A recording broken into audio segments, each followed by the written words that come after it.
livre de Somme, Somme 112, verset 4 au verset 5. Nous lisons au nom du Père, du Fils et du Saint-Esprit. Amen. La lumière se lève dans les ténèbres pour les hommes croient. Pour celui qui est miséricordieux, compatissant et juste. Heureux l'homme qui exerce la miséricorde et qui prête, qui règle ses actions d'après la justice. Amen. Amen. La lumière se lève dans les ténèbres pour les hommes croient. Et pour celui qui exerce la miséricorde et qui prête, et pour celui qui est miséricordieux, qui règle ses actions d'après la justice, est heureux. Bien-aimés dans le Seigneur, nous allons attarder sur deux mots. La miséricorde et miséricordieux. Dans nos extraits de ce psaume, le psalmiste dit: la lumière s'élève dans les ténèbres pour les hommes froids. Cette même lumière s'élève dans les ténèbres pour celui qui est miséricordieux.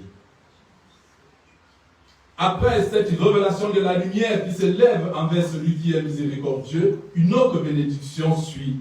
Heureux, le bonheur à celui qui exerce la miséricorde. Bien-aimés dans le Seigneur, nous allons nous permettre d'aller chercher la définition de la miséricorde. Nous allons tolérer un petit moment et prendre le temps pour ceux qui ont les natures de chercher la définition de la miséricorde. Nous allons prendre un petit moment. Pour ceux qui ont des téléphones, chercher la définition de la miséricorde.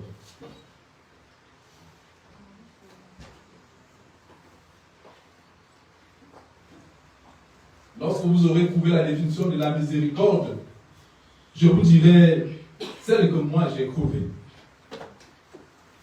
Alors pour moi, la miséricorde se définit comme la pitié.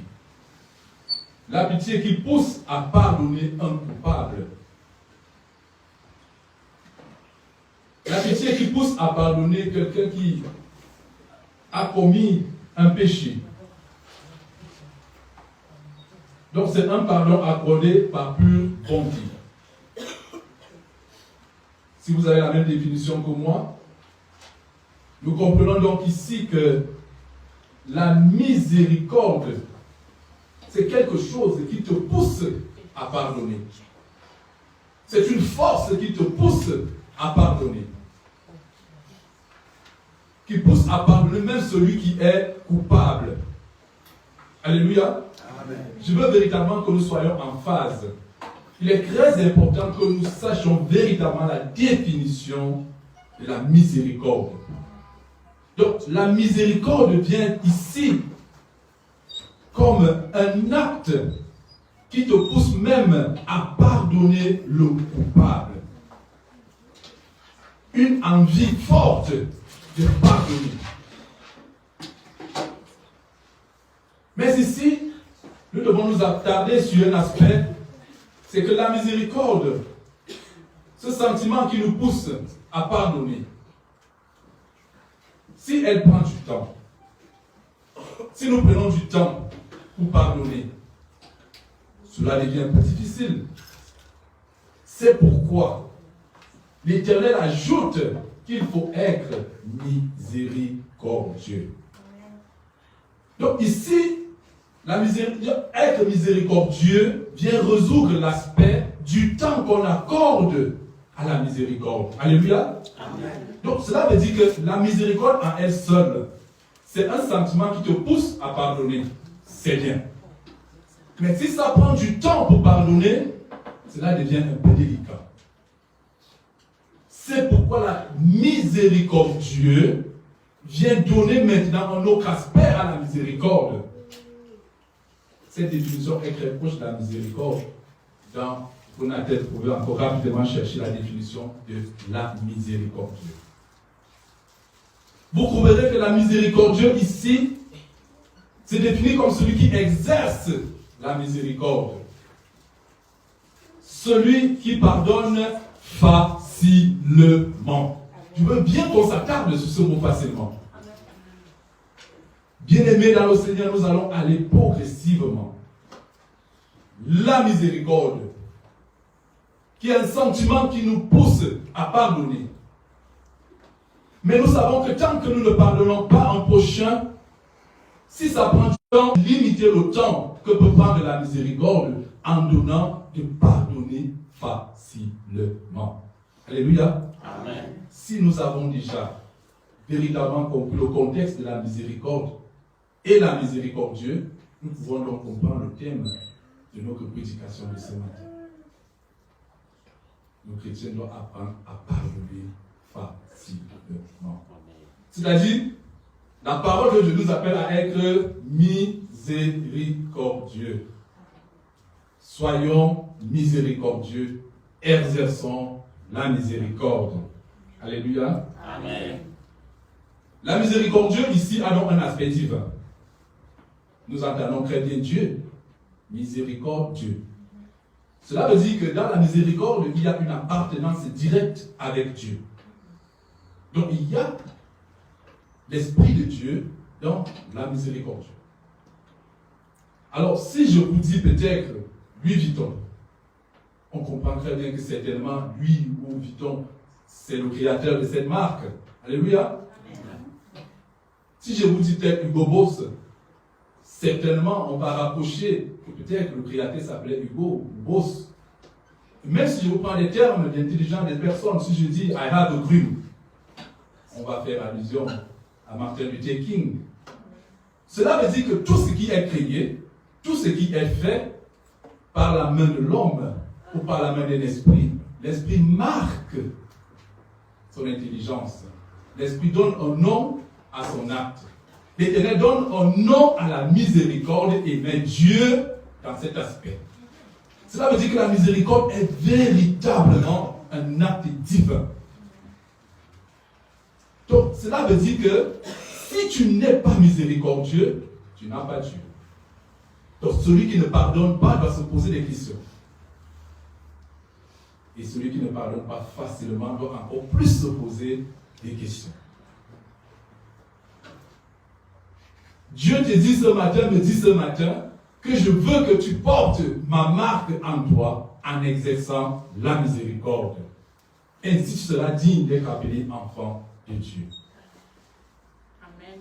Bien-aimé dans le Seigneur, si un chrétien qui a une appartenance en Christ, un chrétien qui a reçu le baptême du Christ, si un chrétien qui mange et boit à la table du Christ se détourne de la miséricorde,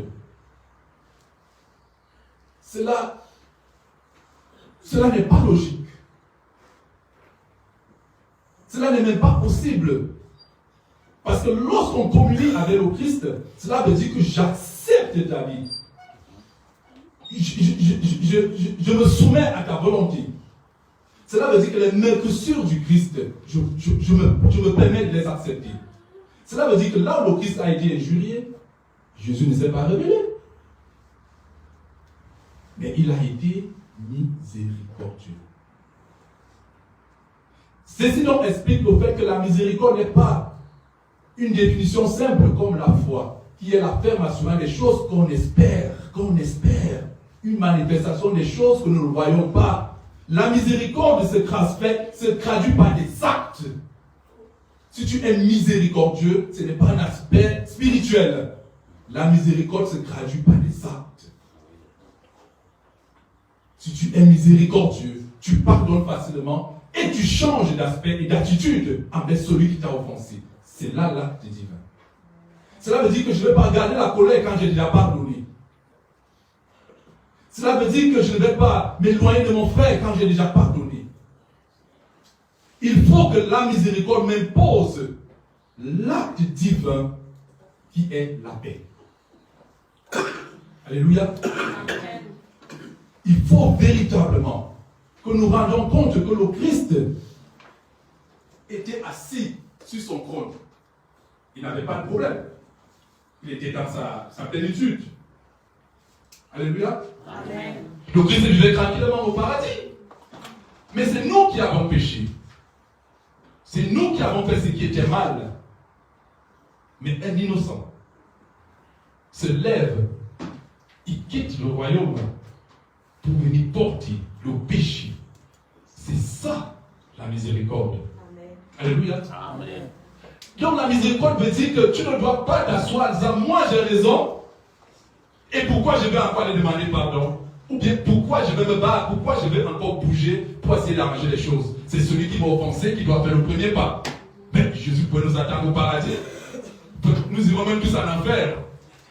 Il devait rester assis sur son trône en train de se dire ce ne sont pas mes affaires. Qu'il se débrouille et puis on se verra ici au paradis pour ceux qui viendront bien sûr. Mais Jésus quitte son trône. Ça veut dire, mon bien-aimé, quitte la raison. Quitte l'aspect qui te rassure que je n'ai rien fait. Je suis innocent dans cette affaire, alors je ne peux pas m'humilier pour aller faire le premier pas vers le pardon. Fais ce premier pas. Fais ce premier pas. Tu seras véritablement en train d'exercer la miséricorde. Jésus-Christ, dans tout ce qu'il a accompli comme acte, comme miracle, il a accompagné la miséricorde. Lorsque Jésus-Christ pleure, parce qu'il voit Marthe et Marie, Jésus-Christ est sûr qu'il va opérer un miracle. Il ne doute pas de sa puissance. Mais pourquoi est-ce que Jésus pleure? Pourquoi est-ce que le Seigneur pleure? Qu'est-ce qui peut pousser un Dieu à couler des larmes? C'est la miséricorde. Parce que Jésus s'est mis à la place de Marthe et de Marie et a vu la peine qui transperçait ces femmes. Il a vu le désespoir, le désarroi, la douleur. Jésus-Christ a quitté son aspect de roi pour revêtir l'esprit humain et pleurer. Il était ému de compassion, dit la Bible. Je veux que chacun de nous soit véritablement ému de compassion avec son frère. La miséricorde.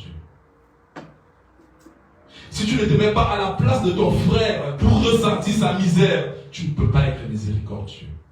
Tu seras rempli d'orgueil en te disant, il a fait ce que moi peut-être je ne pouvais pas faire. Pourtant, la Bible nous dit de ne pas juger. Parce que nous faisons certainement tous les mêmes erreurs et les mêmes fautes.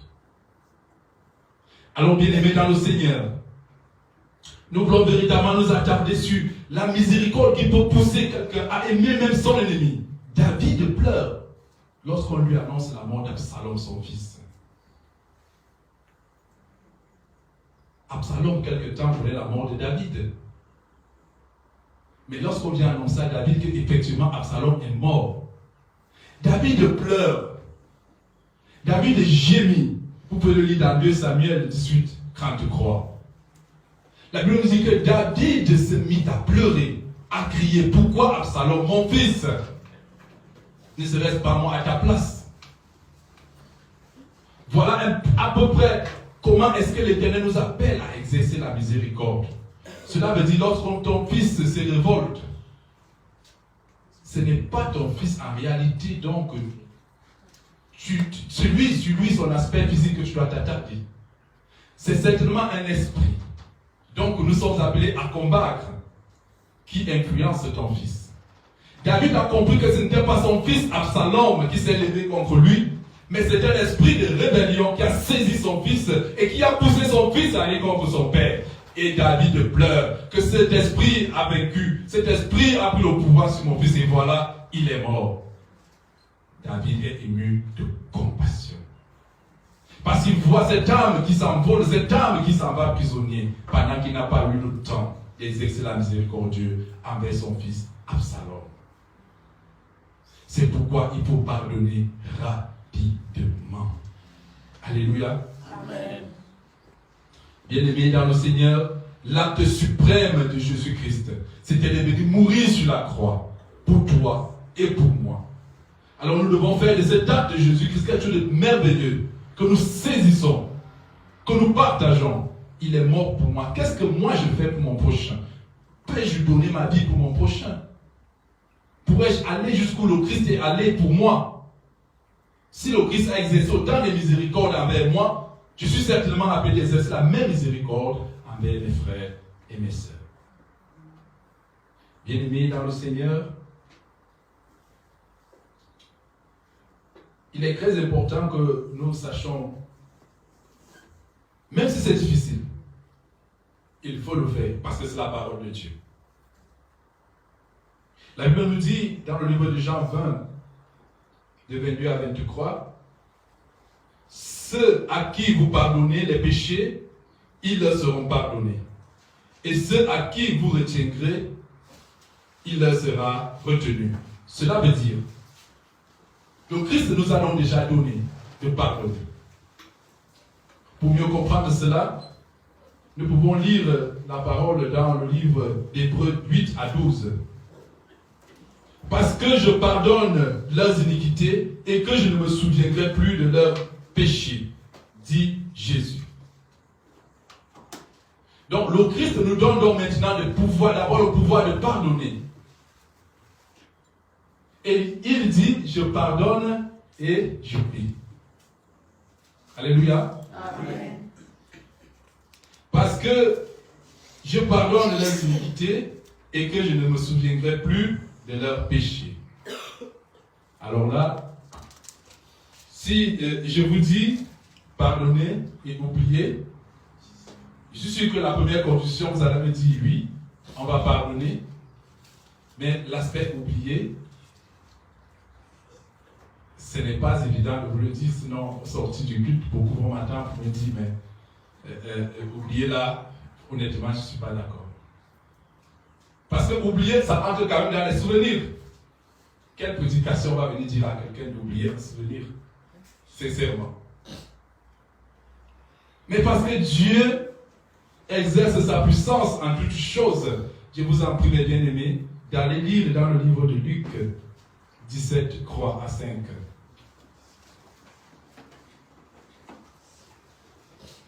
Luc 18, 17, croix à 5.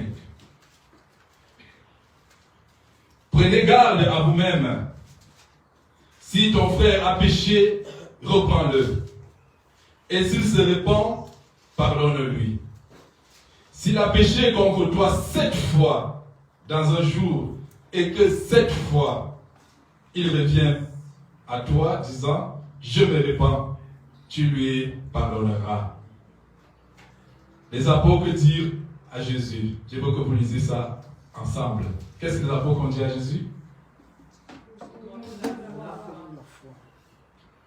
Qu'est-ce qu'ils ont dit? Augmente-nous la foi. Je n'ai pas suivi. Qu'est-ce qu'ils ont dit? Augmente-nous la foi.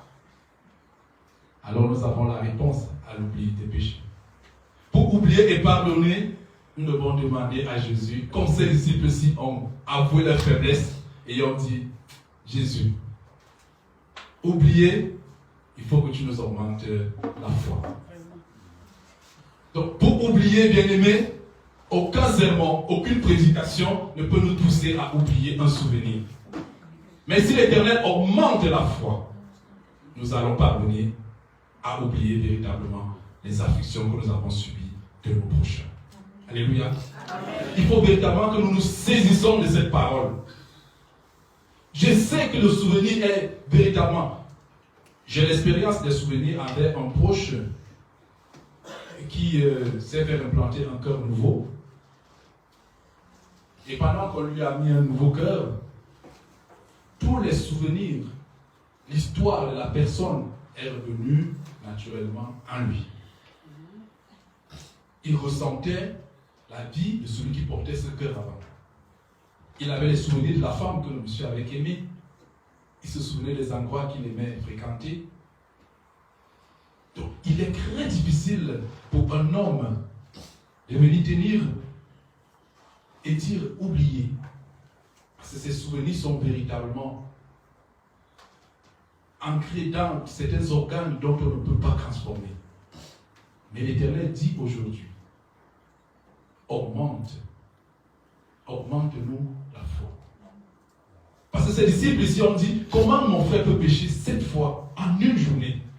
Et il revient 7 fois vers moi et me dit, je me répands. Et Jésus, tu nous demandes de pardonner aussi facilement. Et oubliez, augmente-nous la foi. Dieu veut évidemment que chacun demande à Christ de lui augmenter la foi, afin que nous soyons véritablement miséricordieux, que nous soyons de ceux qui pardonnent facilement, que nous soyons de ceux qui exercent la miséricorde à travers des actes de miséricorde, l'amour, la tolérance, la patience. Et que nous demandons véritablement à Dieu d'augmenter notre foi afin que nous puissions oublier. Bien-aimé dans le Seigneur, es-tu véritablement prêt à vivre la miséricorde? Parce qu'il sera inutile qu'un sermon pareil soit prêché et qu'au sortir d'ici, nous restons encore amers en faveur de nos frères et sœurs. Que nos cœurs restent encore endurcis pour pardonner. Sachant que le Christ dit, dans Marc 11, 26, mais si vous ne pardonnez pas, votre Père qui est dans le ciel ne vous pardonnera pas non plus vos offenses. Faisons attention, bien-aimés. Cela veut dire que nous retenons donc la vie et la grâce de nos frères quand on refuse de pardonner. Cela veut dire que lorsque mon frère m'a offensé et que je refuse de pardonner, je condamne toujours mon frère. Je refuse qu'il soit libéré et par conséquent, je ne le guéris pas moi-même. C'est comme si vous êtes dans les bouchons et que l'alarme, le gyrophare des sapeurs-pompiers vient à l'arrière. Le premier réflexe, c'est quoi? C'est souvent de se mettre de côté pour laisser passer les sauveurs, les sauveteurs.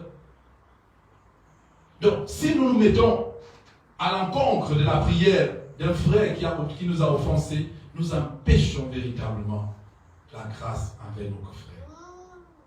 Alléluia. Amen. Il faut véritablement comprendre que le fait de pardonner a tellement de vertus. Non seulement tu te guéris toi-même parce que tu accomplis un acte divin, tu agis comme Dieu. En plus, tu libères ton frère qui était prisonnier de son acte. Donc, il faut véritablement pardonner. Il faut exercer la miséricorde, quelle que soit l'offense, quelle que soit la manière dont on a été offensé, quel que soit par qui on a été offensé. L'Éternel t'appelle ce matin, m'appelle ce matin à exercer la miséricorde qui est traduite par des actes. Alléluia. Amen. Nous voulons vraiment que l'Église change dès ce matin. Nous voulons vraiment que nos familles changent dès ce matin. Nous voulons vraiment que nos foyers changent dès ce matin. Nous voulons vraiment que le monde change dès ce matin. Que nous soyons de ceux qui offensés, pardonnez.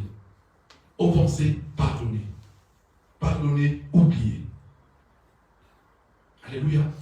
Et si nous vivons dans un monde pareil, nous comprendrons que les querelles sont à l'origine des murmures. Puis ça met long, puis il devient difficile de pardonner. C'est pourquoi, bien aimé dans le Seigneur, demandons véritablement à Dieu d'augmenter notre foi. Qu'il augmente notre foi à ce que, lorsque nous serons véritablement offensés, que nous n'oublions pas ce sermon, que nous n'oublions pas ce matin, que nous rappelons le bien que nous allons faire, la grâce que nous allons donner. Que si vous pardonnez les péchés, l'Éternel va aussi pardonner. Mais si vous les retenez, l'Éternel retient aussi ces hommes et ces femmes captifs. Donc si nous nous mettons, nous bloquons la voie aux sapeurs-pompiers, nous sommes en train de faire mourir beaucoup d'innocents. Nous sommes en train de faire mourir beaucoup de personnes. Donc ce matin, sache que si tu ne pardonnes pas, tu es cet individu qui refuse que les sapeurs-pompiers passent pour aller sauver des vies. Récemment, j'écoutais mon épouse et mon suivant un pasteur qui disait que lorsque vous regardez les ambulanciers qui entrent dans les hôpitaux avec un malade pour les urgences, généralement, on ouvre les portes. Parce qu'ils intercèdent pour celui qui est malade. Cela veut dire que si tu pries pour quelqu'un d'autre, si tu intercèdes pour quelqu'un d'autre, ta prière a déjà naturellement été exaucée. Tu as déjà naturellement l'accès. Parce que tu portes quelqu'un dans un placard, on t'ouvre rapidement les voies.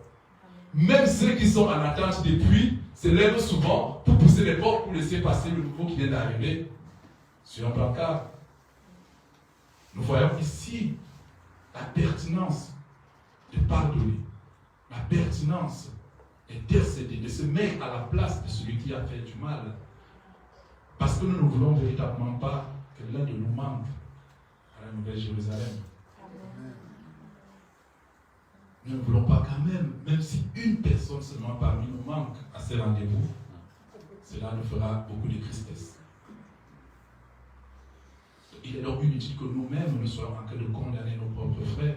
Pourtant, la Bible nous dit, nous ne combattons pas contre la chair, mais nous combattons contre les esprits. Cela veut dire chaque fois que ton frère t'offense, ta soeur t'offense, ce n'est pas ta soeur qui t'offense, c'est un esprit qui agit à ton frère. Donc ne retiens pas rancœur envers ton frère ni une colère envers ta soeur, mais combat l'esprit. La chair n'est que cette enveloppe qui contient la facture. La chair n'est que cette enveloppe qui contient la lettre. C'est la lettre qui est importante. Donc c'est l'esprit qui est important, qui donne le sens à la lettre. L'enveloppe, généralement, quand on reçoit les factures, l'enveloppe ne sert même presque à rien. Mais on court vite à l'intérieur de l'enveloppe pour voir la facture. Donc c'est l'esprit véritablement qui préoccupe. Que ta soeur, que ton frère, que ton épouse, ton époux, que ta maman, que ton parent se lève, dis-toi, certainement, il a un problème. Et ce problème-là, c'est moi qui peux facilement le soigner. Parce que moi, je suis déjà prédisposé à comprendre qu'il ne peut pas avoir des querelles entre les enfants de Dieu s'il y a la miséricorde. Amen. Bien-aimés dans le Seigneur, peuple de Dieu, nous avons donc déjà reçu les armes de l'Esprit. Nous pouvons donc dire que nous allons vivre dans une vie de pérennité. Nous rappelons de l'autre psaume où nous avons lu, la lumière se lève. La lumière se lève pour celui qui est miséricordieux. Et heureux celui qui exerce la miséricorde. Accueillons donc la lumière de la miséricorde. Exerçons la miséricorde. Et soyons dignes d'être appelés enfants de Dieu par sa miséricorde. Alléluia. Amen. Si nous avons véritablement compris, je veux que tu te lèves là où tu es. Que tu te lèves avec un cœur changé, transformé. Et que tu saches que tu appartiens à Christ. Tu as l'identité de Christ en toi. Et que dorénavant, tu prends une décision formée dans la prière que tu vas élever maintenant. Que je veux véritablement exercer la miséricorde. Pendant que le groupe de louange va nous accompagner, nous allons prier le Seigneur. Nous allons demander à Christ de nous augmenter véritablement la foi.